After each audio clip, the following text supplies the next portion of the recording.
आइए प्रारंभ करते हैं। उत्तर भारत में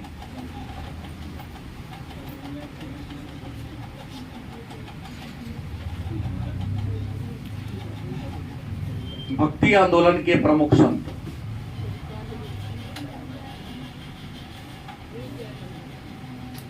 कल की क्लास में हम लोगों ने चर्चा किया था भक्ति आंदोलन, धार्मिक इतिहास, भक्ति आंदोलन, सूफी परंपरा। इस क्रम में हमने ये जाना था कि भक्ति आंदोलन की शुरुआत कहाँ हुई थी? दक्षिण भारत में हुई थी। और हमने कहा था कि दक्षिण भारत में भक्ति आंदोलन की शुरुआत अलवार और नैनार संतों ने दक्षिण भारत में भक्ति आंदोलन को प्रारंभ करने का काम किया था। लेकिन दक्षिण भारत से उत्तर भारत में भक्ति आंदोलन को लाने का कार्य रामानंद स्वामी ने किया था। दक्षिण भारत से उत्तर भारत में भक्ति आंदोलन को रामानंद ने लाया। और हमने कहा कि उत्तर भारत में भक्ति आंदोलन की मुख्य दो धाराएं हैं, एक सगुण, दूसरा निर्गुण। हमने कहा सगुण के बारे में कि जो ईश्वर को मानता है, मूर्ति बनाकर पूजा करता है, उसे सगुण कहते हैं। और निर्गुण उसे कहते हैं जो ईश्वर को मानता है लेकिन मूर्ति पूजा नहीं करता है। गलत से ईश्वर को मानता है, मूर्ति बनाकर पूजा करता है, सगुण कहते हैं। जो ईश्वर को मानता है, मूर्ति पूजा नहीं करता है, उसे निर्गुण कहते हैं। और पुनः मैंने निर्गुण का वर्गीकरण नहीं किया, लेकिन सगुण का वर्गीकरण किया कि जो राम की पूजा करता है उसे राम मार्गी, जो कृष्ण की पूजा करता है उसे कृष्ण, और जो स्त्री देवी की पूजा करता है उसे शाक्त के नाम से। गलत या सही? अब आइए, उत्तर भारत में अनेक सारे संत हुए। इन संतों में सबसे पहले चर्चा करेंगे हम रामानंद के बारे में। किसके बारे में? रामानंद के बारे में जानेंगे। तो सबसे पहला नाम आता है रामानंद का। ये रामानंद कौन थे? तो रामानंद उत्तर भारत में भक्ति आंदोलन के सबसे पहला संत यही थे। भक्ति के क्षेत्र में, धर्म के क्षेत्र में जो बुराइयां आ गई थी, जैसे जाति प्रथा, छुआछूत, धार्मिक पाखंड, बलि प्रथा, इन सबका विरोध करने का काम रामानंद स्वामी ने किया था। इनके जन्म की बात करें तो इनका जन्म 1299 ईस्वी में उत्तर प्रदेश के वाराणसी में कान्यकुब्ज ब्राह्मण परिवार में हुआ था। कान्यकुब्ज ब्राह्मण परिवार में 1299 ईस्वी में इनका क्या हुआ था? जन्म हुआ था। पिता का नाम था पुण्यदमन। पिता कौन थे? पुण्यदमन इनके पिता का नाम था। और इनके गुरु का नाम था राघवानंद। पिता कौन थे? पुण्यदमन। और माता का नाम क्या था? सॉरी, गुरु का नाम क्या था? राघवानंद इनके क्या थे? गुरु थे। और राघवानंद कौन थे? तो श्री संप्रदाय के शब्द थे। उत्तर भारत में एक समूह था, परंपरा था, धार्मिक विचारधारा था, नाम था श्री संप्रदाय। ये जो राघवानंद थे वो श्री संप्रदाय के बहुत बड़े संत थे।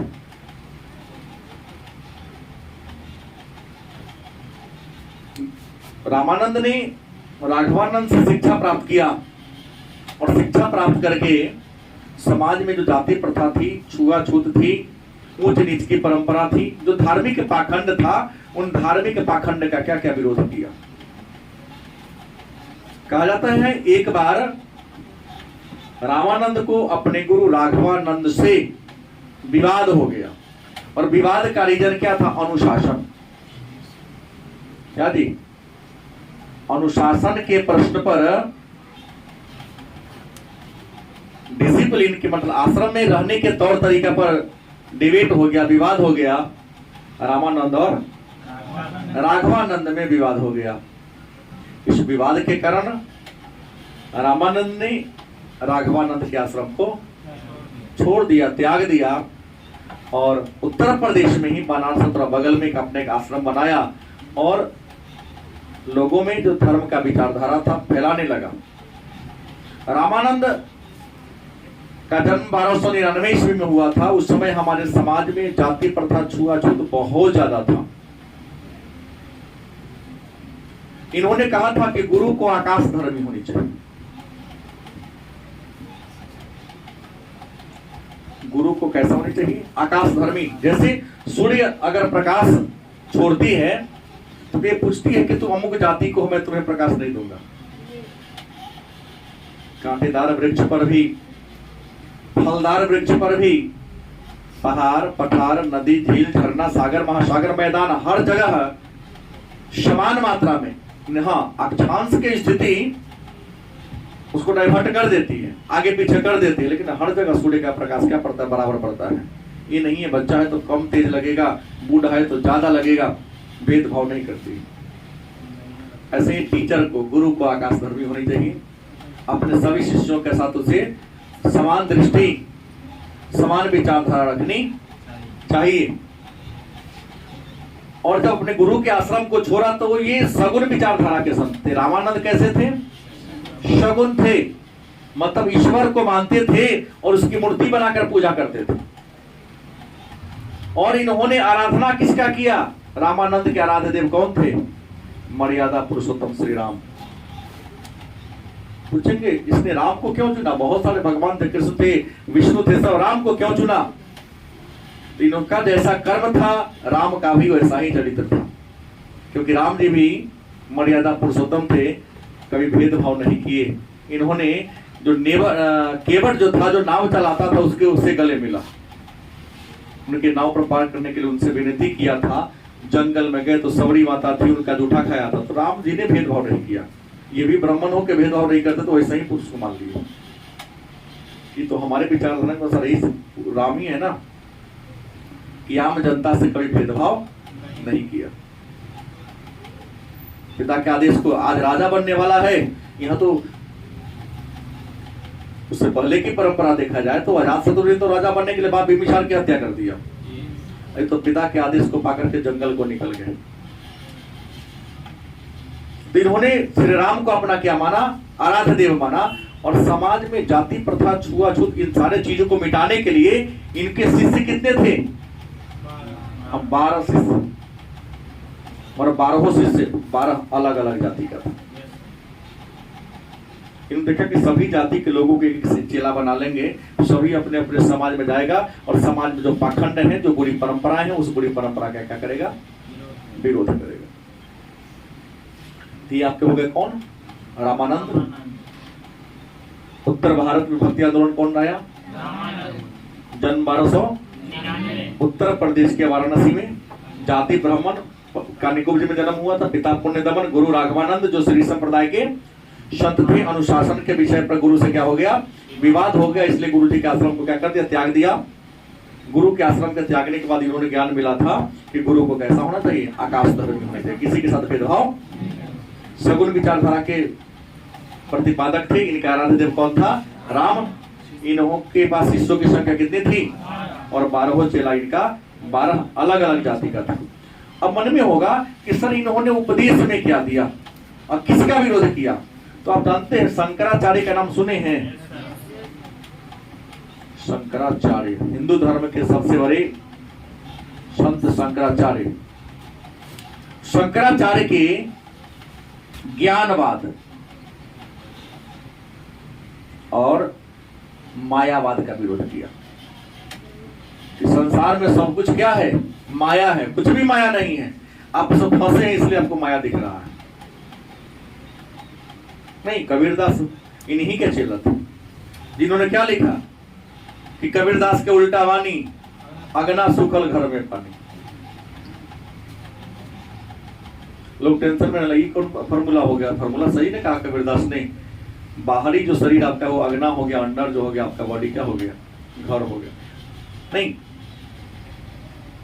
पूरा अंदर में क्या है? पानी, लेकिन ऊपर से देखने में क्या सूखा लग रहा है, लेकिन अंदर खून के रूप में, पानी के रूप में गीला है ना बॉडी के अंदर का भाग। तो इनकी रामानंद के 12 को चेला में कबीर था थे जो मुसलमान परिवार में पालन पोषण हुआ था। रैदास जो जाति के क्या थे? चमार थे। सुखानंद, घनानंद, सुरसुरानंद, सुरानंद, आशानंद, ऐसे 12 शिष्य 12 अलग अलग जाति का था। इन्होंने मायावाद, ज्ञानवाद का विरोध किया कि ज्ञान प्राप्त करने का तरीका एक नहीं, अनेक है। इंसान अगर सीखना चाहे तो प्रकृति का हर एक गण आपका टीचर है। नहीं, इन्होंने उदाहरण दिया कि एक वृक्ष को ही तुम ले लो, वृक्ष के जीवन से सीख लीजिए कि ठंडी गर्मी एक समान रहती है। उसके नीचे जाओ, उसकी पत्ती भोजन बनाती है, जो इसके नीचे जाता है उसको क्या देती है? छाया देती है। फल फलता तो अपने खाती है क्या? नहीं खाती है, लेकिन दूसरे को खिलाकर तृप्त होती है, संतुष्ट होता है। उसका पत्ता जो भोजन बनाने का भी काम करता है, और पत्ता पुराना हो जाता, पत्ता क्या होता है? टूट जाता है। टूटने के बाद ही पत्ता का महत्व है क्या? तो मिट्टी में मिल जाता है, तो उस उर्वरता को क्या कर देता है? बढ़ा देता है। इसी तरह इंसान को इन्होंने कहा कि इंसान को भी ऐसा ही होना चाहिए, हर समय हर वक्त किसी न किसी के काम आना चाहिए। ये कुछ लोग इसको हंसते हैं, पढ़ाने के क्रम में कुछ लोग हंस देते हैं। जैसे हमने एक धर्म के बारे में किया, कहा पारसी। क्या, किस धर्म के बारे में? पारसी धर्म की कहानी आपको पढ़ा चुका हूं शायद, कि पारसी धर्म में मरने के बाद की परंपरा अलग है कि जब पारसी धर्म में कोई व्यक्ति मर जाता है तो उसके मरे हुए शरीर को ऊंचे पहाड़ पर टांग दिया जाता है। नहीं, उसके मांस को चिलकवन उसके खा जाता है, और जो हड्डी बच जाता है उसको मिट्टी के पात्र में रखकर मिट्टी में कर दिया जाता है। नहीं, क्यों ऐसा? उसका मानना है कि जीवन में हम लोगों को, समाज को काम आए, लेकिन मरने के बाद भी अगर किसी जीव को हमसे संतुष्टि होती है तो ले लेने दो, खा जाओ मांस। मरने के बाद भी कम से कम तृप्त तो हुआ आत्मा। शरीर में जाकर जला दोगे तो मांस खत्म हो जाएगा, दफना दोगे तो कीड़ा मकोड़ा लग जाएगा, ये हो जाएगा, लेकिन ऊपर कोई जीव तृप्त हो गया ना। तो इसका भी तर्क गलत है क्या? जीवन में किसी को लाभ दिए, मरने के बाद भी किसी न किसी को हमसे लाभ होने। इन्होंने ज्ञानवाद और मायावाद का क्या किया? खंडन कर दिया। किसने? और जाति प्रथा, छुआछूत, आडंबर का तक खूब विरोध किया। जैसे दिखावा जो करते हैं उसका विरोध किया। रामानंद के बाद इन्हीं का चेला उत्तर भारत में एक संत हुआ, नाम सुना होगा आपने, कबीर। रामानंद के बाद उत्तर भारत में भक्ति आंदोलन के जो दूसरे सबसे महान संत थे उनका नाम क्या था? कबीर। अलग अलग विचारधारा है, लेकिन सामान्य विचारधारा के अनुसार कबीर का जन्म 1425 ईस्वी में कहा हुआ था, काशी में। काशी को ही वाराणसी कहा जाता है, और एक तालाब के किनारे हुआ था, लहरतारा। लहरतारा नामक तालाब के किनारे हुआ था। कहा जाता है विधवा ब्राह्मणी के गर्भ से इनका जन्म हुआ था। एक विधवा ब्राह्मणी के गर्भ से इनका जन्म हुआ। लोक लज्जा से बचने के लिए उस महिला ने क्या की? बच्चा को त्याग दी, एक नदी के किनारे फेंक दी। उस नदी का नाम क्या था? लहरतारा। नदी के किनारे से एक रास्ता गुजरती थी। नदी के किनारे से क्या गुजरती थी? रास्ता गुजरती थी। उस रास्ता से एक जुलाहा, जुलाहा कहते हैं मुसलमान धर्म में, जो कपड़ा का बुनाई उनाई का जो काम करता है उसको जुलाहा कहा जाता है। रंगने वाले को रंगरेज कहा जाता है। ये जुलाहा थे, नाम था नीमा। नाम क्या था? नीमा। वो नीरू, निसंतान था, इसको कोई बाल बच्चा। उसी लहरतारा नामक तालाब के किनारे सुबह सुबह क्या हो रहे थे? जा रहे थे, बच्चा फेंक दिया था किसी ने, रोने की आवाज आई। बड़ी खुशी से नीमा और नीरू ने उस बच्चा को क्या कर लिया? उठा लिया। और उठाने के बाद क्या नाम रखा?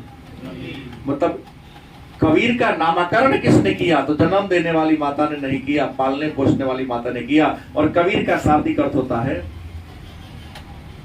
महान। कबीर का शाब्दिक अर्थ क्या होता है? महान। हर इंसान चाहता है हमारा बच्चा पढ़ लिख ले और अच्छे टीचर से पढ़े। नहीं, नीमा और नीरू ने उस समय के सब, जब भी बनारस काशी में रहते थे, और वहीं के टीचर, सबसे अच्छे टीचर, बेहतरीन उत्तर भारत के टीचर कौन थे? रामानंद। इनके कबीर के गुरु का नाम क्या हुआ? रामानंद के आश्रम में इनको डाल दिया गया। रामानंद बड़ी खुशी से कबीर को अपना शिष्य बना ली। इनको लगा कि मुसलमान कोई नहीं था मेरे पास, एक आया तो कम से कम। क्योंकि मुसलमानों में कम बुराई नहीं है। आज धैर्य रखना है, कल मुसलमान के बारे में पढ़ाऊंगा, सूफीवाद कल पढ़ाऊंगा ना,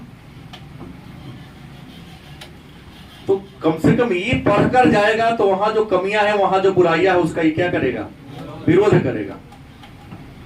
और जब तक तुम्हारी कमी को कोई उजागर ना करे तब तक इंसान को अपनी कमी नहीं दिखती। इसलिए किसी ने कहा, रहीम साहब ने कहा जो अकबर के दरबार में नौरत्न थे, कि निंदक निरय राखिए ना आंगन कुटी छवाए, अब बिन पानी साबुन बिना निर्मल करे सुराए। और आज जो निंदा करेगा लाठी से मार के भगा देता है।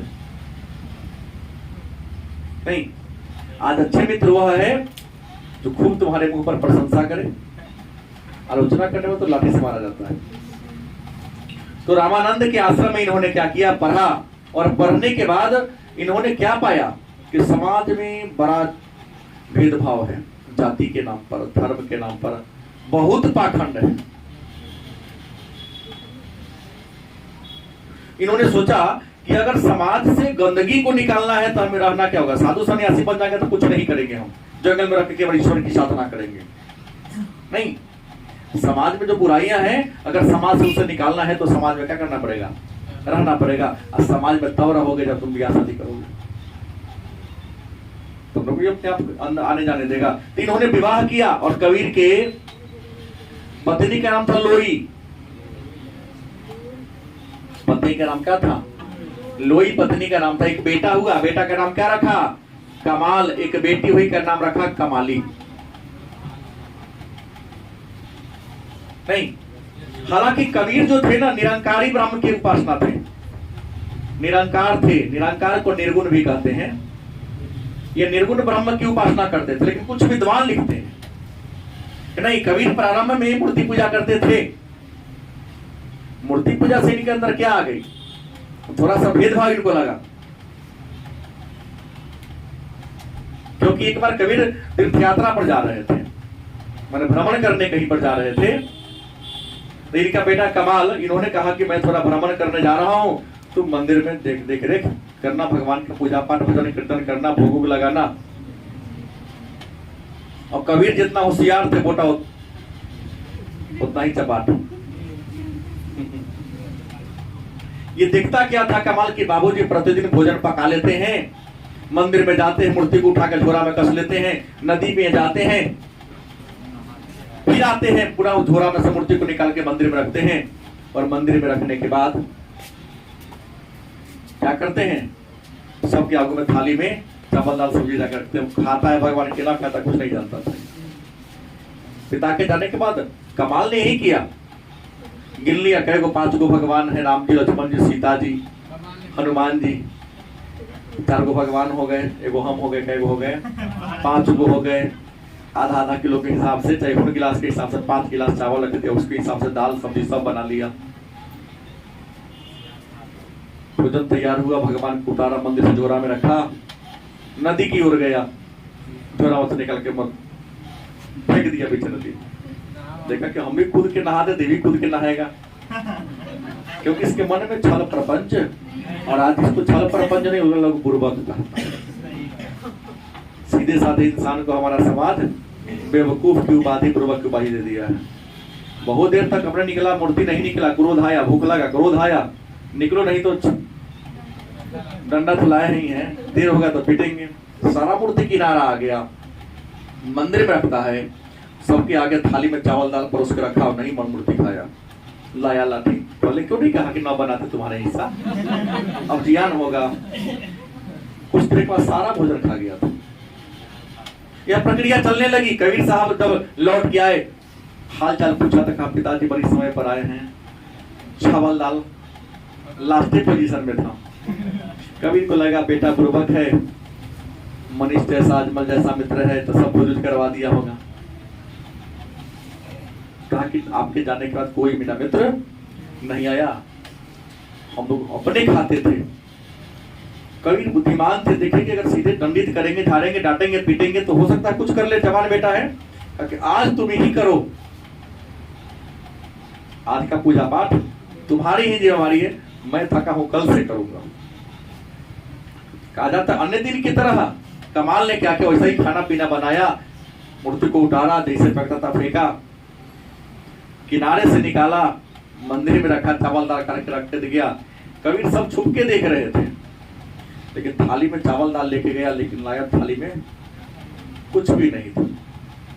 कबीर तो सम्मित रह गए कि फेंका है बीच में, उठाया है किनारे से, थाली में रखा, मेरे हाथ से पानी नहीं पिया, इसके हाथ से भोजन कर रहा है। मतलब कहीं ना कहीं हमारा बेटा तो हमसे क्या है, श्रेष्ठ है। कबीर ने कहा धन्य भाग कबीर का जो पुत्र जन्म लिया। कौन? कमाल, अपना बेटा को ही पैर पकड़ लिया। तो हमारा से बड़ा संत निकला। लेकिन सारा मूर्ति को लेकर कहां फेंका है? समुद्र में। कि कलयुग है, अगर भगवान भोजन करने लगे तो लोग मंदिर जाना, मस्जिद जाना छोड़ देगा। नहीं न जाएगा, रहता है फलान माई लड्डू ले आइए, रसगुल्ला लेके आओ, कोई मंदिर मुझे नहीं दिखाएगा। या तो उधार लेके दुकान का रास्ता बदल देता है। कबीर दास ने सारा मूर्ति को जाके नदी में क्या कर दिया? प्रवाह कर दिया। कबीर के विचार, कबीर के सिद्धांत जिस किताब में है, उस किताब को कहते हैं बीजक। क्या है? आप बीजक के कितने खंड हैं? 3 खंड है। नाम है साखी, शब्दी और। कबीर ने बीजक में लिखा, मूर्ति पूजा का विरोध किया, और मूर्ति पूजा का विरोध करते हुए कबीर ने क्या लिखा कि पाहन पूजे तो हरि मिले, तो मैं पूजू पहाड़, ताकि सो चाकी भला जो कूट खाए संसार। अर्थात पत्थर के पूजा करने से भगवान मिलता है, तो हम पहाड़ की पूजा करेंगे, क्योंकि बहुत बड़ा है। एक बार बड़का भगवान मिलेंगे। अगर नहीं है पत्थर में भगवान, तो सिलौटी और जाता का पूजा करो, क्योंकि मसाला पीसकर, गेहूं पीसकर भोजन तो पकाते हैं। तो कबीर ने क्या किया? मूर्ति पूजा का भी विरोध किया।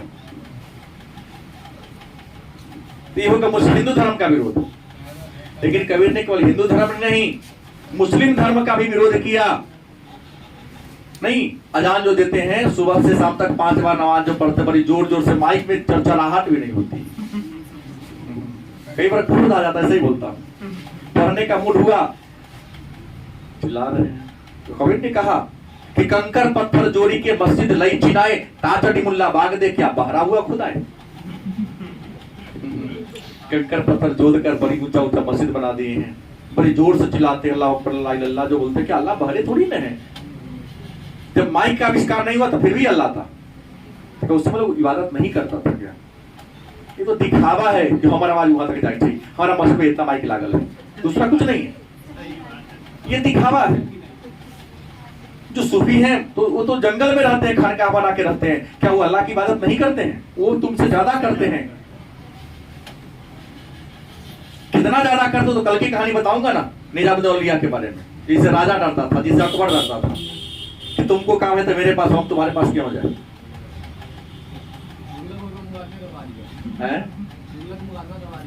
हाँ, तो हमने कहा इन्होंने मुस्लिम धर्म का भी क्या किया था? धन के पीछे हाय हाय करने वाले लोगों का विरोध किया।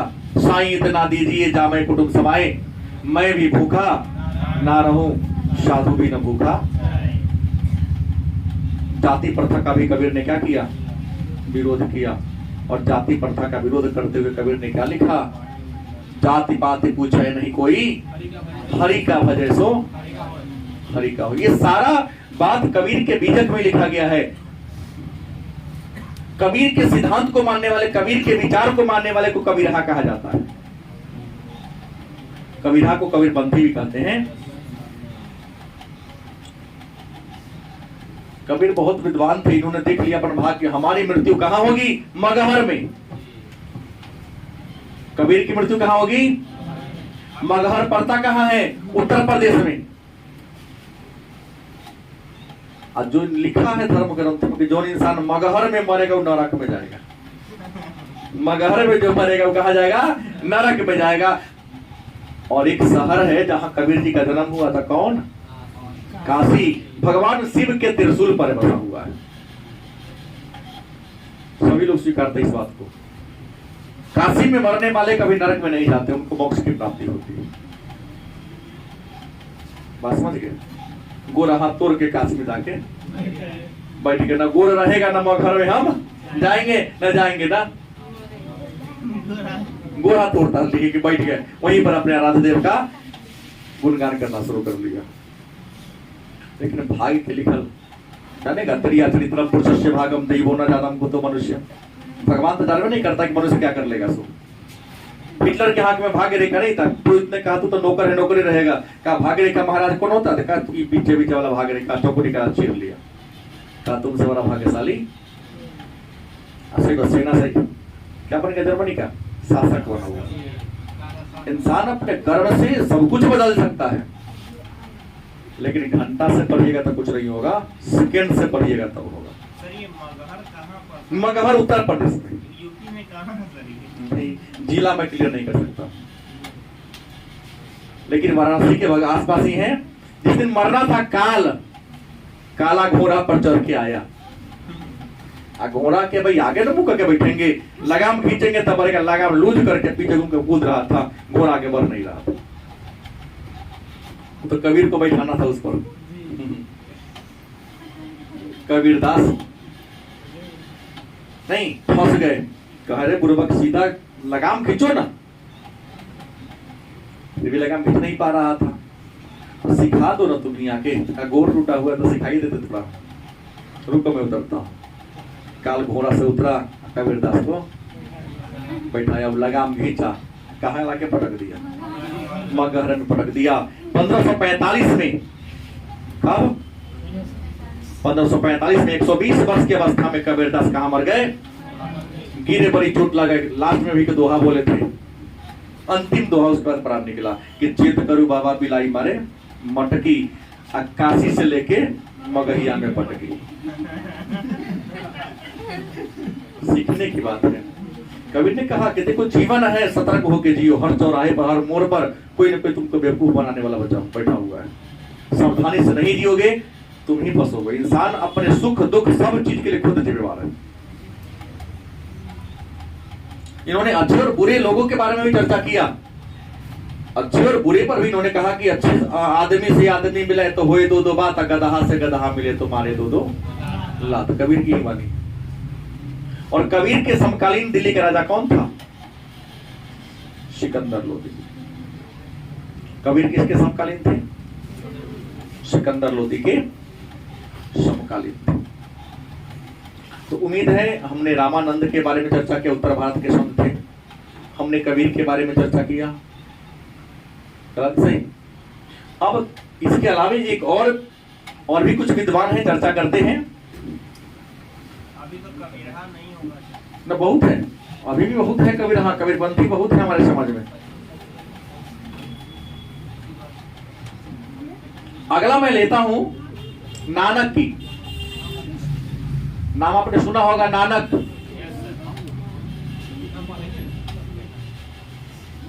उत्तर भारत में भक्ति आंदोलन के तीसरे बड़े संत गुरु नानक 1469 में वर्तमान पाकिस्तान के गुजरानवाला जिला में रावी नदी के किनारे तलवंडी नामक गांव में जन्म हुआ था। कहा? क्योंकि तलवंडी में जन्म किसका हुआ? नानक का। तो तलवंडी को ननकाना साहब भी कहते हैं। ननकाना कब, कौन तिथि को? तो कार्तिक पूर्णिमा को। कार्तिक पूर्णिमा को इनका क्या हुआ था? जन्म हुआ था। एक बहुत धनी परिवार में इनका जन्म हुआ था। पिता का नाम कल्याण चंद्र खत्री, कल्याण चंद्र खत्री, और माता का नाम तृप्ता देवी। जन्म के कुछ दिनों के बाद कुछ महीनों के बाद इनके माता जी का क्या हो गया था? देहांत हो गया था। इनका पालन पोषण इनके पिता और बड़ी बहन नानकी ने किया था। पिताजी का कारोबार कपड़ा का तो बहुत बड़ा बिजनेस था। बड़ी कम उम्र में इनका विवाह करा दिया गया। बाहर पढ़ने लिखने पर इनको ध्यान दिया। विवाह हुआ। इनके पत्नी का नाम था सुलक्षणा देवी। क्या नाम था? सुलक्षणा देवी इनकी कौन थी? पत्नी थी। विवाह हो गई, परिवार का दबाव इनके ऊपर पड़ा तो पिताजी के कारोबार के में हाथ बटाने लगे। मक्का, मदीना, जावा, सुमात्रा, इंडोनेशिया, मलेशिया, इन सारे देशों में इनका कारोबार चलता था। इनके पिताजी इतने बड़े बिजनेसमैन थे। तो बिजनेस के सिलसिले में दूर देशों की क्या करते थे, यात्रा करते थे। इस यात्रा करने के दरमियान नानक की मुलाकात संत वकील से हो गई, फकीर से हो गई। संत फकीर, देखो जैसे लोगों के साथ रहोगे तुम्हारी विचारधारा वैसी हो जाएगी। अच्छे लोगों के साथ रहोगे, गारंटी है आप अच्छे बन जाओगे। गलत, तुम्हारी पहचान भी अच्छी होगी। गलत लोगों के साथ रहोगे तुम्हारी पहचान भी गलत हो जाएगी और विचार तो गलत होगा। उदाहरण मैंने बहुत छोटा सा दिया था कि एक गिलास ताड़ी लेना है और दूध के दुकान में जाके पीना है, लोग कहेगा दूध पी रहा है। लेकिन एक बाल्टी दूध लेना है और ताड़ी के दुकान में जाके गिलास में डाल के पीना, कभी खाएगा? तुम अच्छे कितने भी हो, मतलब नहीं है। गलत संगति में रहोगे, गलत लोगों के साथ रहोगे, गलत स्थान पर रहोगे, किसी का नजर जाएगा तो क्या कहे, गलती आदमी है। कितना भी गलत रहो, अच्छे जगह पर रहो, क्या जी, अच्छे लोगों के साथ रहो, तो गारंटी है आपकी छवि, आपकी पहचान एक अच्छे व्यक्ति के रूप में होगी। तो संत फकीर से मिले, इनके साथ रहते रहते इनके अंदर क्या आ गया, वैराग्य की भावना आ गई। नहीं, शादी विवाह करने के बाद गृहस्थ जीवन के प्रति का मोह क्या हो गया, टूट गया। और इनका एक प्रिय चेला था मर्दान, क्या नाम था, मर्दान को ले लिए, बाल बच्चा बाप माता के बीच में सबको छोड़ दिए, घर से क्या कर दिए, त्याग दिए। मर्दान जो था ना, एक बजाता था रबाब। नानक जी हाथ में जो रखे हुए हैं, देखना कहीं फोटो में, तो उसका क्या रबाब नाम है यंत्र का। मर्दान रबाब बजाता था, ये भजन कीर्तन गाते थे। पागलों की तरह बउआते थे कि भगवान है तो है कहाँ, तो ढूंढने के लिए थे। पूरा भ्रमण करने के बाद आधा से बेसी पगलेट हो गए, लेकिन पता चला कि रब का कोई लिंग नहीं होता। रब माने भगवान। जैसे हम लोग भगवान कहते हैं, तो ईसाई लोग भगवान को क्या कहते हैं, रब माने भगवान होता है, रब का कोई लिंग नहीं होता। मतलब नानक निर्गुण विचारधारा के संत बन गए, गलत से। और नानक ने एक नया धर्म की स्थापना किया। नहीं, नानक के धर्म का नाम क्या है, सिख। क्या नाम है, सिख। और नानक के विचारों को वाणी कहते हैं। नानक के विचार को क्या कहते हैं, और नानक के वाणी को जिस किताब में लिखा गया उस किताब का नाम है गुरु ग्रंथ साहब। गुरु, या इसी का नाम है आदि ग्रंथ। क्या नाम है, अर्जुन देव ने लिखवाया था। इसमें कुरान के भी बातें हैं, गीता के भी बातें हैं, सुख सागर की बात, सभी धर्मों का निचोड़ है ये। नहीं, सिख धर्म की स्थापना इसने किया। सिख धर्म में अगर बात करते थे कितने गुरु हुए, तो सिख धर्म में गुरु हुए 10। पहले गुरु का नाम नानक, दूसरे अंगद, तीसरे अमरदास, चौथे रामदास, पांचवे अर्जुन देव, छठे अर्जुन का बेटा कौन था, हरगोविंद,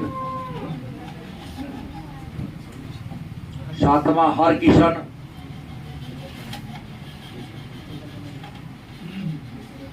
आठवां हर राय,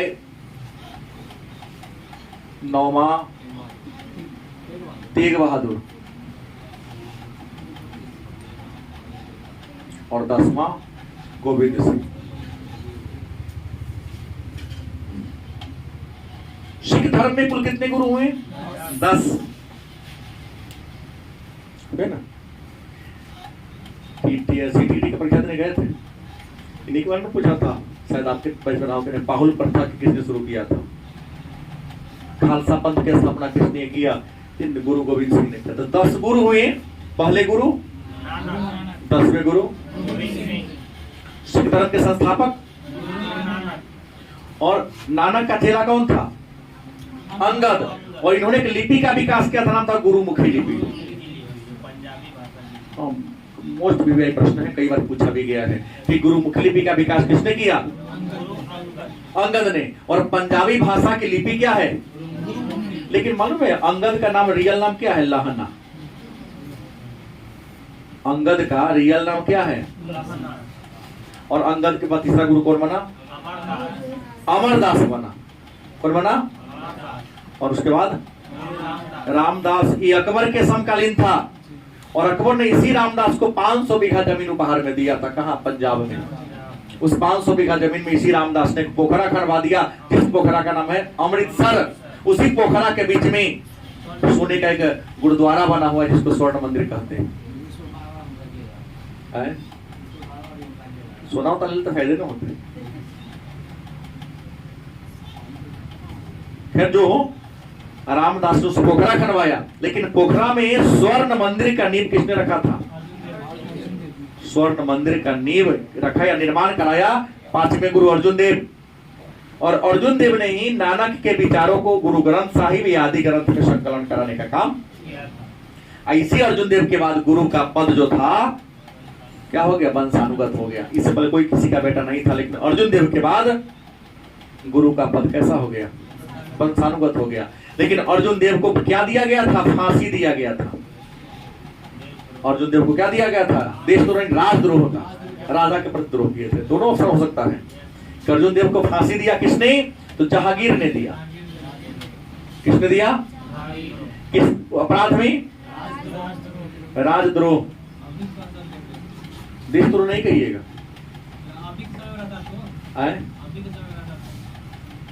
अभी रहता तो तभी देशद्रोह कहलाता। उस समय राजतंत्र था, इसलिए राजा के विरुद्ध किया था। क्योंकि जहांगीर का बेटा खुसरो अपने बाप के विरुद्ध विद्रोह कर दिया था, आशीर्वाद दिया, तो जीत से जो फिर ठोक दिया उसको। कहा बेटा मेरा उदंड था, आप इसको आशीर्वाद देते हैं। राजद्रोह के अपराध में फांसी दे दिया था। और इस अर्जुन देव का बेटा विद्रोह कर दिया कि हमारे पिताजी को फांसी कर दी, इसको ग्वालियर के किला में कैद करवा दिया था। क्योंकि ग्वालियर के किला में छठे गुरु हरगोविंद कैद थे, तो ग्वालियर भी सिखों का पवित्र स्थल है। सिख वहां जाएगा तो ग्वालियर के किला के दीवार को चूमेगा पागल की तरह। दीवार में क्या मिलता है पता नहीं, चूमता है। क्यों चूमता है? क्योंकि हरगोविंद जब जेल में बंद थे, पागल जैसा हो गए तो दीवार को चूमते थे, पूरे दीवार को। हमारे गुरु चूमे हैं तो हम इसको चूमे। नहीं, अपनी परंपरा में पागल क्यों को? धर्म अनुच्छेद 25 कहता धर्म को आंख बंद करके मानने की आपको आजादी है। धर्म तो रियल में पागलपन है। गुरुसों ने तो कह दिया रिलीजन इज एन ओपियम। धर्म क्या है? नशा है, अन्य कुछ नहीं। हरकिशन चेचक रोग हो गया, गोसाई हो गया, वही गोसाई से मर गए थे। फिर हर राय, तेग बहादुर, इन 9वें गुरु थे। इनको भी फांसी दिया था। कौन दिया था? औरंगजेब ने। सीखो औरंगजेब मुगल वंश के राजा थे, इनको क्या दे दिया था? फांसी दे दिया था। इनको दिया था इस्लाम धर्म नहीं बना, इसलिए कहा तुम मुसलमान बन जाओ। सब सिख मुसलमान बन जाएगा, धर्म गंवाने के लिए धर्म। औरंगजेब ने फांसी दिया। गोविंद सिंह 10वें गुरु थे। इनका जन्म अपने बिहार के पटना के कहा हरविंदर साहब में हुआ था। पटना जाइए तो गायघाट के बगल में जो जो महल देखे वही में इनका जन्म हुआ था। और इन्हीं के 2 बेटा को सिखों के सिख कहते हैं, मुगलों के अंतिम राजा बहादुर शाह जफर ने दीवार में छिनवा दिया था। गुरु गोविंद सिंह के बाद गुरु का पद खत्म कर दिया गया और गुरु ग्रंथ साहब को ही गुरु मान लिया गया। और अब जहां भी गुरुद्वारा में जाएंगे तो किताब रखा रहेगा, 10 गुरु का फोटो रहेगा, उसी की पूजा होगी, बाकी किसी अगला गुरु की पूजा नहीं होती है। तो ये कौन थे? नानक। नानक के बाद उत्तर भारत में और भी संत हुए, नाम आपने सुना होगा। अगला गुरु कौन हुए? तो अगला गुरु हुए आपके बता दें, वल्लभाचार्य। वल्लभाचार्य ये उत्तर भारत में भक्ति आंदोलन के भी एक बहुत बड़े संत थे। और इनका जन्म की बात करते 1479 ईस्वी में। जन्म कब हुआ? 1479 ईस्वी में चंपारण्य, वाराणसी में ही पड़ता है, लेकिन काशी मत कहिएगा। काशी कहेंगे तो सीधा वाराणसी हो जाएगा। चंपारण्य थोड़ा सा बगल में गांव है, चंपारण्य नामक गांव में इनका क्या हुआ था? जन्म हुआ था। पिता लक्ष्मण भट्ट, पिता कौन थे इनके? लक्ष्मण भट्ट। और माता का नाम था यलमगरु। यलमगरु कौन थी? इनकी माता थी। और यह किसके दरबार में रहते थे? कृष्णदेव राय के दरबार में। कई बार पूछा गया प्रश्न है, वल्लभाचार्य किसके दरबार में रहते थे? तो कृष्णदेव राय के दरबार में रहते थे। आपको बता दें, कृष्णदेव राय कहा था अगर मोक्ष पाना है, मोक्ष का मतलब जन्म और मृत्यु के चक्र से मुक्ति, इन्होंने कहा था यदि आपको क्या पाना है? मोक्ष पाना है। संत पूजा करते मोक्ष के लिए कि हे भगवान हमको मानव जन्म नहीं देना हो, और हम आप जाते हैं अगले जन्म धनिक परिवार में जन्म देना, क्या? ताकि किसी चीज की तकलीफ ना हो। सही बात है, वहां धनी घर में जन्म लेने तकलीफ कुछ का नहीं होगा, सारा कुछ तुम्हारा पैसा ही रहेगा। पिता के पास पुत्र के लिए, पति के पास पत्नी के लिए कोई टाइमिंग नहीं है। आज अगर मीटिंग बेंगलोर में है तो कल हो सकता है मॉस्को में होगा। तो हमने मुख्य सम्मानी पत्नी के लिए रोबोट बना के रखे हैं, गिफ्ट में 242 करोड़ का हवाई जहाज दे दिए। टाइम कहाँ है? हम न्यूज का बात बता रहा हूं, ऐसे नहीं बोल रहा हूं। अखबार में जो लिखता है वो मैं बोल रहा हूं। हमने कहा मोक्ष प्राप्ति के 3 साधन हैं। नाम क्या है? कर्म, ज्ञान और भक्ति। देखो, अच्छा कर्म करोगे तो अच्छा फल मिलेगा। गीता का पहले का लाइन है, कर्मण्येवाधिकारस्ते मा फलेषु कदाचन मा कर्म फल हेतु भूमाते संगतो स्वकर्मणि। नहीं, और गीता में एक ईश्वरवाद पर बल दिया गया। भगवान कृष्ण ने स्वयं कुरुक्षेत्र मैदान में अर्जुन को कहा कि जन्म मैं ही देता हूं, पालन मैं ही करता हूं और अंत भी मैं ही करता हूं। तो दिमाग काहे लगाए? उठाओ धनुष मार दो सबको, क्योंकि न तुम मारोगे न तुम मरोगे, क्योंकि मारने वाला मैं ही हूं और मरने वाला भी मैं ही हूं। मोह कथी का है? अर्जुन कहा कि नहीं, हम न मारेंगे कोनो के। क्यों भाई नहीं मारोगे? ये हमारे दादा भी, परदादा विष्णु पितामह, ये हमारे भाई है, ये हमारे गुरु हैं, ये हमारे राजगुरु हैं। मारेंगे तो क्या मिलेगा? हमारा हिस्सा राज मिलेगा, हम जंगले में रह लेंगे। भगवान कृष्ण सोचे तो सबका गोबर कर देगा। हम तो यदुवंशी को अंत करने के लिए षड्यंत्र रचे हैं, क्योंकि यदुवंशी अत्याचार कर रहा था। कुरुवंशी यदुवंशी ही था, अत्याचार ही बहुत ज्यादा हो गया था। उसको मारने की समर्थ किसी में, वो अपने और करके मर सकता था। कोई कर्म करोगे, ज्ञान अच्छा होना चाहिए। आज ज्ञान लेते हैं ना, गलत ज्ञान लेते हैं आप लोग। बात गलत नहीं बोलता हूं, जैसे सारे बच्चे पढ़ के सब जगह से आते हैं, सर थोड़ा हिंदी पढ़ा दीजिए हमें। ठीक है, बैठ जाओ। हमारा तो नियम है भाई, बिना दक्षिणा की कुछ बात होती नहीं है, क्योंकि बिना दक्षिणा का वैल्यू नहीं दीजिएगा पढ़ाई का। फ्री का कोई मूल्य नहीं देता। घर में मिठाई हो ना नहीं मन लगे चाहिए, रसगुल्ला होटल में हो बहुत टेस्टी लगता है, क्योंकि घर में तो प्रचुर मात्रा में, पर्याप्त मात्रा में है ना। फ्री का वेट नहीं होता है। क्या मान इस गलत बोला? फ्री करेंगे तो अपन बाल बच्चा घर से हमको निकाल देगा, हम कहाँ जाएंगे फिर? 10 दिन तुम्हारे यहाँ खाएंगे तो 11वां दिन सर जी बैठिए के लोग जाते ना। हमने कहा अच्छा ज्ञान आप लोग, क्योंकि देखता हूं बच्चों के, आजकल के बच्चों को क्लास में समझ में आता है, क्लास से निकला तो विषय पार। हिंदी पढ़ने साइंस का बच्चा बैठ गया ऊपर में, बोर है हमारा में नीचे बैठे गया, पर किताब रही थी। सर हम लोग साइंस में पढ़ता है, कौन विषय? तो फलाना विषय है। हमने ब्लड ग्रुप का डेफिनेशन करना शुरू कर दिया। हमने उसे प्रश्न ही किया था कि what is RH plus, plus का मायने क्या होगा? नवंबर में आया मेरे, दिसंबर जनवरी में आया परीक्षा बैंक पे का सॉरी विषय अभी हमारा पढ़ाई ना हुआ है। छोटा पढ़ाई नहीं होता सर, और किया कभी लिखता था ना प्लस में B plus A B minus B minus. Plus minus का मीनिंग क्या होगा? तो ज्ञान अच्छा तो ही ना होगा। सीधे सिलेबस आप पढ़ते जा रहे हैं, फलाना फलाना टॉपिक पूछेगा। और हमारे गुरु जी भी ऐसा के हैं, ऐसा किताब रख के कोई नहीं पढ़ाता है ना। ये में से निमने का बाद जो कराओ बच्चे छाट ले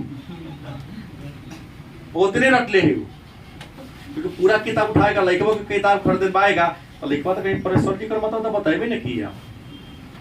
गुरु जी को तो खुद नहीं आ रहा है, अपने फंस जाएगा ना, पोल खुल जाएगा।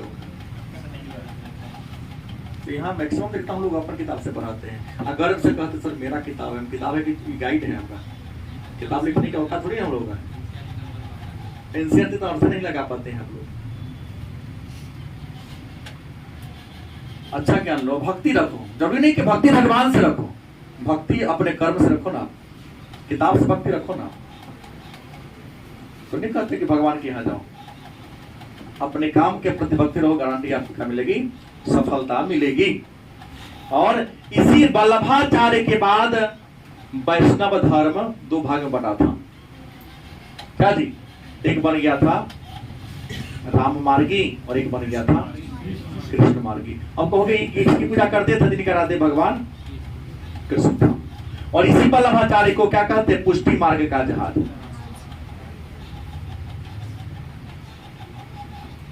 पुष्टि मार्ग का क्या कहते हैं? इनको हम जहाज कहते हैं। और इन्होंने एक दार्शनिक मत दिया था। इनका जो विचार था, इनके विचार को शुद्ध अद्वैतवाद कहते हैं।